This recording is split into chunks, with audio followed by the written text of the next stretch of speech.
In the golden age of Hollywood, where glamour ruled and movie stars shined brightly on the silver screen, there existed a darker underbelly of ruthless ambition, bitter rivalries, and fiery tempers. Behind the dazzling smiles and polished exteriors, some of Hollywood's biggest names made enemies left and right, whether with co-stars, directors, or even their own families.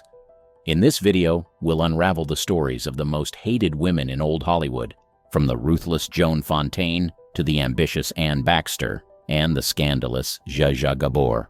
We'll delve into their notorious feuds, power struggles, and the controversies that left them despised both on and off set.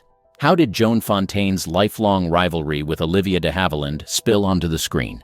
What sparked the enmity between Anne Baxter and Bette Davis during All About Eve? And why was Zsa Zsa Gabor's name synonymous with scandal? Joan Fontaine. Fontaine's most infamous rivalry was with her sister, Olivia de Havilland. Their feud was legendary, stretching back to childhood and intensifying when both pursued careers in Hollywood. It became an open secret that the two sisters despised each other, and their contentious relationship often played out in public. In 1942, the tension came to a head at the Academy Awards. Fontaine and de Havilland were both nominated for Best Actress, Fontaine for Suspicion, and de Havilland for Hold Back the Dawn. When Fontaine was announced as the winner, she brushed off de Havilland's attempt to congratulate her, leaving her sister humiliated and fuming. De Havilland never forgave Fontaine for this slight, and the sisters barely spoke for decades afterward. The rivalry was so intense that even Joan's autobiography was titled No Bed of Roses, in which she criticized de Havilland for trying to steal her roles and their mother's affection. Fontaine's feud with de Havilland wasn't the only relationship she struggled with. While working on Rebecca, Fontaine found herself at odds with her co-star, Laurence Olivier. Olivier had wanted his then-wife, Vivien Leigh, to be cast in the lead role, but Hitchcock chose Fontaine instead. As a result, Olivier was openly hostile toward Fontaine, frequently belittling her performance and criticizing her acting skills. Fontaine later recalled that Olivier was relentlessly cruel to her throughout the production. Her relationship with Hitchcock was similarly strained. Hitchcock's unconventional method of drawing out her insecurities to heighten her vulnerability on screen left Fontaine feeling manipulated and insecure. She described Hitchcock as ruthless and believed he took pleasure in keeping her on edge during filming. Despite these tensions, Fontaine's performances in Hitchcock's films earned her critical acclaim, firmly establishing her as a leading lady in Hollywood. Fontaine's reputation for being difficult extended to other co-stars as well. On the set of Jane Eyre, she clashed with Orson Welles, whom she described as pompous and intolerable. Her strained relationships with other leading ladies like Vivien Leigh and Ginger Rogers further cemented her image as a prim princess unwilling to share the limelight. Olivia de Havilland. While Joan Fontaine may have been despised by her sister, Olivia de Havilland didn't earn any love from Joan either. Born just 15 months apart, Olivia de Havilland and Joan Fontaine's rivalry permeated Hollywood for nearly a century. In fact, de Havilland once quipped, "Our feud isn't a feud, it's a brawl," setting the tone for her turbulent relationship with her sister. De Havilland is best known for her roles in classics like Gone with the Wind, 1939, where she played the gentle Melanie Hamilton Wilkes, and her double Oscar-winning performances in To Each His Own, 1946, and The Heiress, 1949. Despite her public image as a gracious and composed star, de Havilland was known to be fiercely competitive. Her rivalry with Fontaine reached a boiling point in 1941 when she lost the Best Actress Oscar to her sister. De Havilland was visibly upset when Fontaine won for Suspicion, 1941. 2 years later, she got her revenge by taking home her first Oscar for To Each His Own, 1946. De Havilland further cemented her dominance by winning a second Oscar for The Heiress, 1949. According to biographer Charles Hyam, de Havilland once remarked, "Joan is very bright and sharp and quick-witted, but she's also very self-centered." De Havilland's combative nature wasn't limited to her sister. She famously feuded with Errol Flynn, her co-star in 8 swashbuckling adventures, including The Adventures of Robin Hood, 1938, and Captain Blood, 1935. Flynn reportedly made unwanted advances towards de Havilland, calling her a cold fish for rejecting him. He later wrote in his autobiography, My Wicked, Wicked Ways, "Livy and I were like the sea and the shore, drifting slowly apart." Her battles weren't only with actors, but also with directors. She often clashed with Michael Curtis, who directed her in The Adventures of Robin Hood and Dodge City, 1939.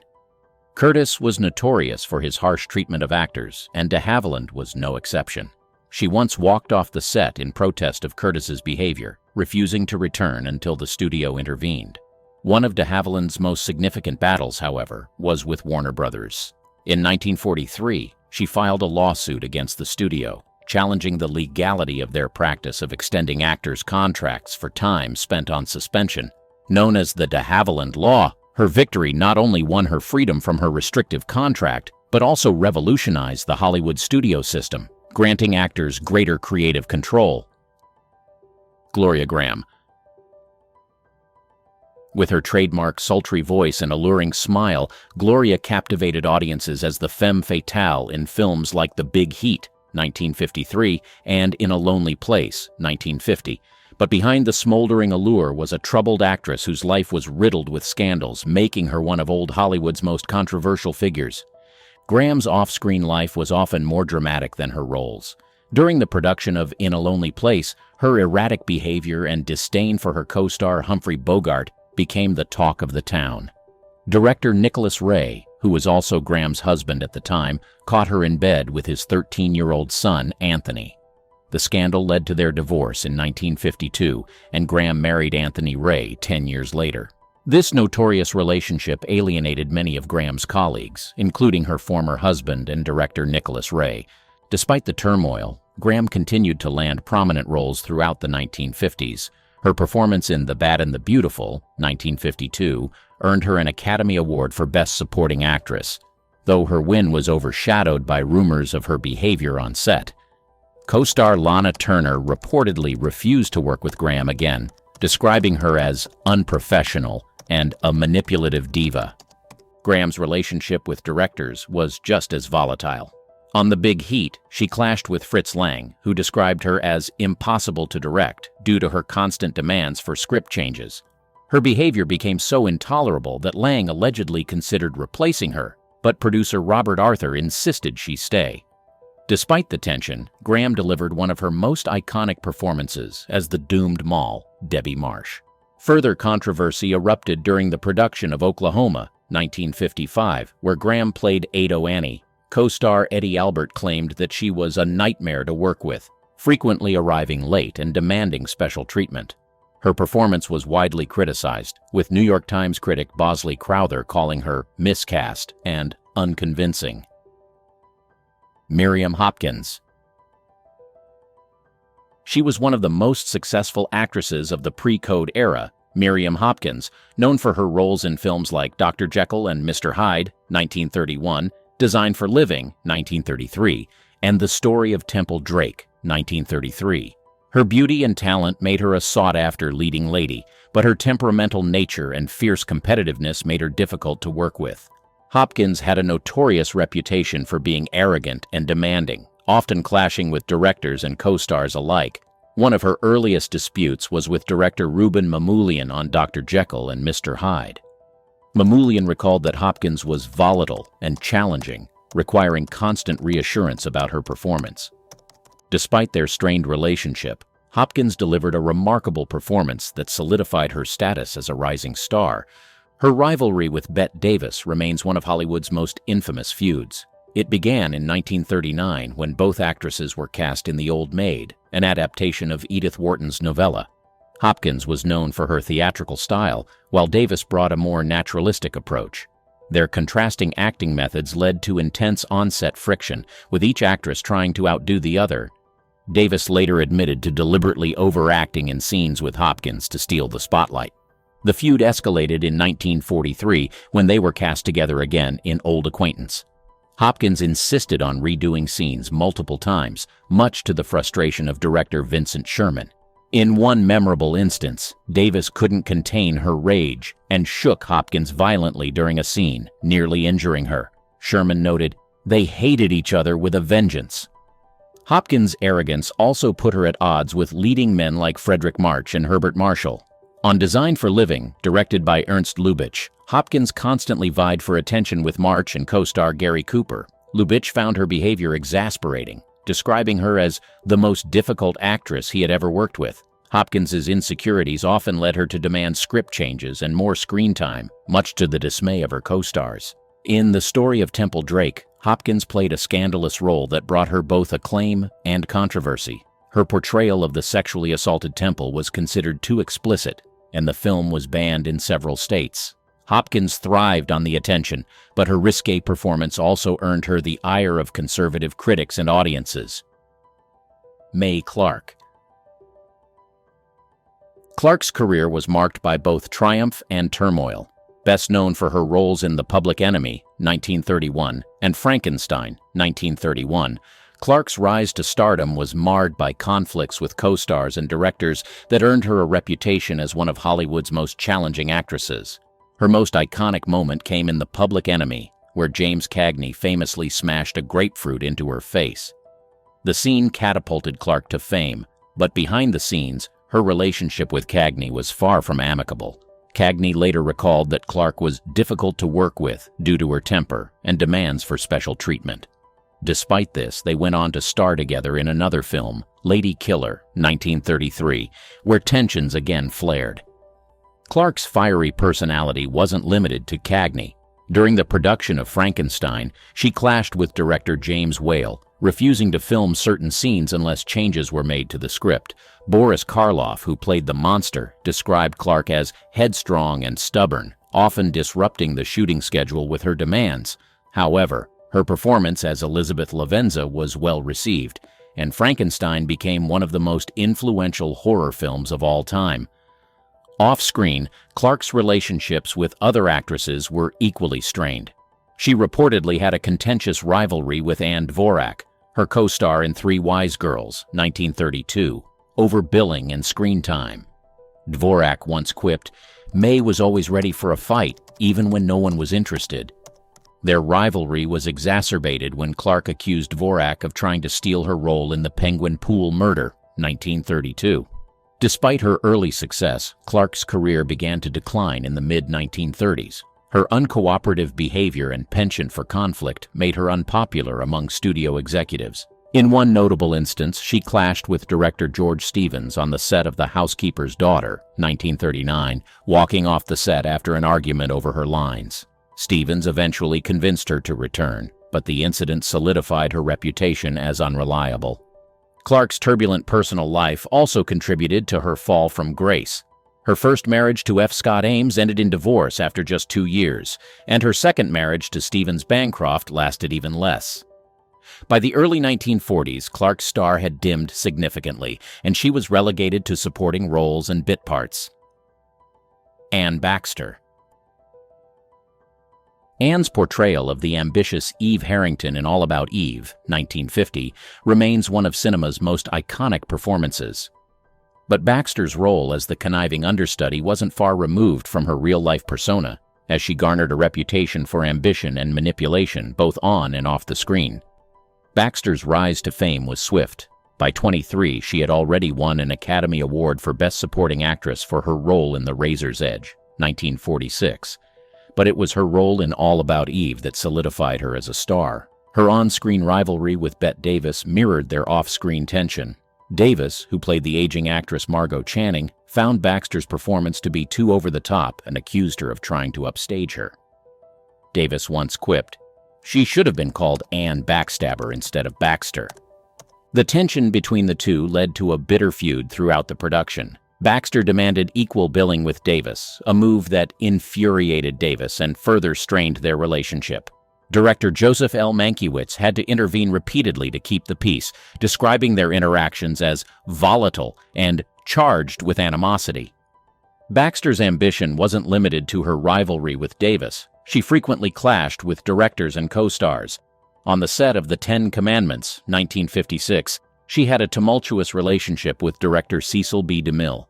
Baxter, who played Nefertiti, reportedly demanded numerous script changes to give her character more screen time. DeMille found her demands exasperating, but ultimately acquiesced to some of her requests, believing her presence would enhance the film's commercial appeal. Her co-star Charlton Heston, who played Moses, found her behavior unpredictable and temperamental.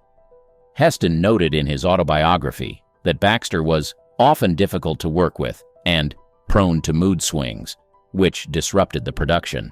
Baxter's reputation for being manipulative also extended to her personal life. Her marriage to actor John Hodiak ended in divorce in 1953, with Hodiak citing her controlling nature as a primary reason. Her second marriage to Randolph Galt was similarly troubled, with Galt describing Baxter as impossible to live with due to her constant demands and erratic behavior. Jean Tierney. Tierney's troubles began early in her career. Despite her undeniable talent and beauty, she quickly developed a reputation for being challenging to work with. During the production of Laura, director Otto Preminger found her demanding and overly concerned with her appearance. He insisted on multiple takes to achieve the right look, which frustrated Tierney. Despite their clashes, Tierney delivered one of her most iconic performances, solidifying her status as a leading lady. Her relationship with Preminger soured further during the making of Whirlpool, 1949, where Tierney portrayed a kleptomaniac undergoing hypnosis. Preminger described Tierney as difficult and unpredictable, noting that her struggles with depression often affected her performance. Nonetheless, Tierney's nuanced portrayal received critical acclaim, though the tension between her and Preminger ensured they never worked together again. Tierney's behavior also strained her relationships with co-stars. On the set of Leave Her to Heaven, she clashed with Cornel Wilde, whom she reportedly found unprofessional and arrogant. Wilde later described Tierney as moody and distant, often refusing to speak to him between scenes. Despite the tension, Leave Her to Heaven became a major success, earning Tierney an Academy Award nomination for Best Actress. Another co-star who felt Tierney's wrath was Dana Andrews, with whom she shared the screen in Laura and the Iron Curtain, 1948. Andrews claimed that Tierney's perfectionism often led to heated arguments on set, describing her as a perfectionist to the point of exhaustion. He later admitted that her mental health struggles may have contributed to her erratic behavior. Tierney's insecurities about her appearance also made her demanding with makeup artists and costume designers. Edith Head, the legendary costume designer, noted that Tierney was obsessed with every little detail of her wardrobe, often demanding last-minute changes. Makeup artist Ben Nye recalled that Tierney would frequently refuse to leave her dressing room until every eyelash was perfectly placed. Tierney's personal life was equally tumultuous. Her first marriage to Oleg Cassini was marked by infidelity and financial woes, ultimately ending in divorce in 1952. Her subsequent relationship with Prince Ali Khan, the ex-husband of Rita Hayworth, was also rocky, with the prince's family reportedly disapproving of Tierney. Paulette Goddard. Goddard's rise to stardom began with her marriage to Charlie Chaplin in the early 1930s. While Chaplin's influence helped launch her career, her talent soon shined through in roles like the Gammon in Modern Times and Hannah in The Great Dictator. However, her marriage to Chaplin was rocky, marked by infidelities and professional rivalries. The two divorced in 1942, and Chaplin later remarked that Goddard was ambitious to a fault. Her role in So Proudly We Hail brought her acclaim, but also conflict. Goddard allegedly sabotaged her co-star Veronica Lake's performance, insisting on script changes that would favor her character. Lake later accused Goddard of conniving to steal scenes and using her charm to manipulate directors. Despite the tension, Goddard received an Academy Award nomination for her performance. Goddard's ambitious nature often put her at odds with her co-stars and directors. On the set of Unconquered, 1947, she clashed with director Cecil B. DeMille over creative control. DeMille wanted her character to appear more vulnerable, while Goddard insisted on portraying a stronger woman. Their arguments became so heated that DeMille reportedly threatened to replace her. Her relationship with co-star Fred MacMurray in Standing Room Only, 1944, was also strained. MacMurray found Goddard controlling and dismissive, claiming she often undermined his suggestions for their scenes. However, Goddard brushed off his criticism, stating, "In this business, you've got to look out for yourself." Susan Hayward. Hayward's early career was marked by determination. Born Editha Mariner, she came to Hollywood from Brooklyn in 1937, vying for the role of Scarlett O'Hara in Gone with the Wind. Although she didn't get the part, she secured a contract with Warner Brothers, eventually moving to Paramount, where she starred in Beau Geste, 1939, and Reap the Wild Wind, 1942. However, her uncompromising attitude often put her at odds with directors and co-stars.